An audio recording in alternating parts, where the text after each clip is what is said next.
Assalamualaikum warahmatullahi wabarakatuh. Sobat Asnuter yang dirahmati Allah, membahas perempuan sangatlah menarik, khususnya perempuan NU yang syarat akan keindahan dan kesejukan.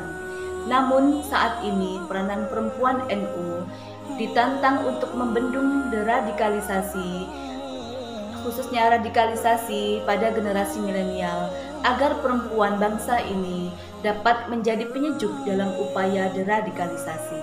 Sobat Asnuter, deradikalisasi sebagai upaya menetralisir adanya orang-orang atau siapapun yang terpapar dari faham radikalis atau radikalisme. Ini merupakan menjadi PR besar bagi kita untuk mengikis radikalisme dan menjadikan bangsa ini sebagai bangsa yang ramah, bukan bangsa yang marah. Menjadikan umat muslim sebagai umat yang sangat mencintai negaranya dan sangat mencintai tanah airnya. Juga di Indonesia umat yang mencintai negara kesatuan Republik Indonesia.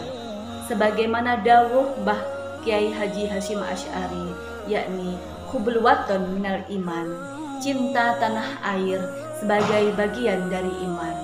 Untuk itu, peran perempuan NU sebagai pondasi bangsa, sebagai madrasatul ula bagi generasi muda mempunyai peran yang sangat penting dan juga penting dalam memberikan edukasi kepada generasi muda dalam upaya deradikalisasi.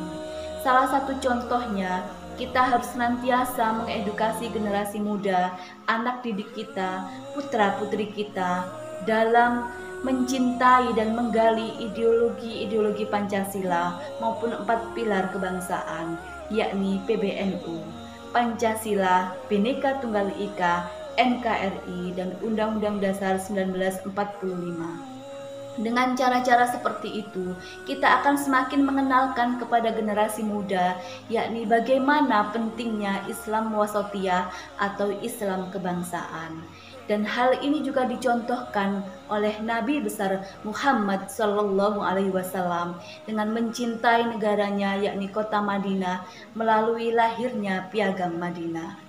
Sobat Asnuter yang berbahagia, Bapak Guru bangsa kita, yakni Gus Dur, juga mengatakan kepada kita bahwa Islam adalah agama yang sejuk.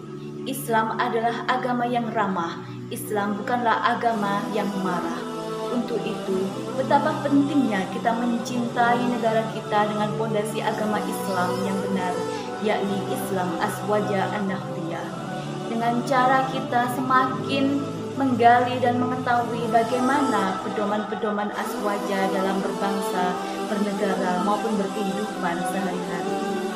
Untuk itu, Sobat Asnuter, marilah ajaran aswaja ini kita bawa kepada generasi kita, kepada generasi muda kita, dengan cara salah satunya memahamkan apa dan bagaimana tawazun atau keseimbangan itu, yakni penggunaan antara dalil akal dan dalil Al-Quran yang seimbang, seperti halnya kepada doktrin atau ajaran agama ketika mendoktrinkan kepada generasi muda. Ketika mereka diajak untuk memperjuangkan agamanya dengan cara berjihad, menggunakan senjata, dengan cara mengebom, apakah itu dapat dibenarkan? Marilah kita ajak generasi muda tersebut untuk lebih mengetahui sumbernya, bagaimana yang benar secara Al-Quran dan bagaimana yang salah secara Al-Hadis, dengan cara mencari mentor kepada kiai dan ulama di lingkungan Nahdlatul Ulama. Dan yang kedua, sikap dari aswaja itu bisa kita gunakan juga dengan cara tawasud atau tengah-tengah, dengan tidak terlalu keras dan tidak terlalu bebas. Yang salah satunya apa yang sebagaimana disampaikan oleh Gus Dur, yakni Tuhan tidak perlu dibela karena Tuhan bisa membela dirinya. Cukuplah kita beramal baik dan bertakwa sebaik mungkin dengan cara mengerjakan apa yang diperintahkan dan menjauhi apa yang dilarangnya. Untuk itu marilah kita senantiasa sebagai perempuan NU untuk tidak lelah mengajarkan kebaikan-kebaikan kepada generasi muda kita.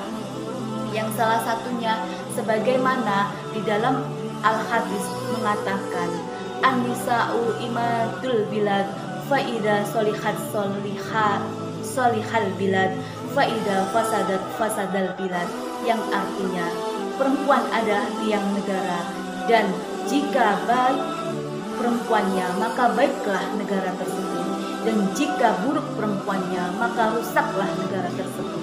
Al-Hadis. Untuk itu, marilah kita senantiasa menjadi perempuan NU yang dibanggakan oleh umat dan bermanfaat bagi sebaik-baiknya dan sebanyak-banyaknya umat. Wallahu muwaffiq ila aqwamit thoriq. Wassalamualaikum warahmatullahi wabarakatuh.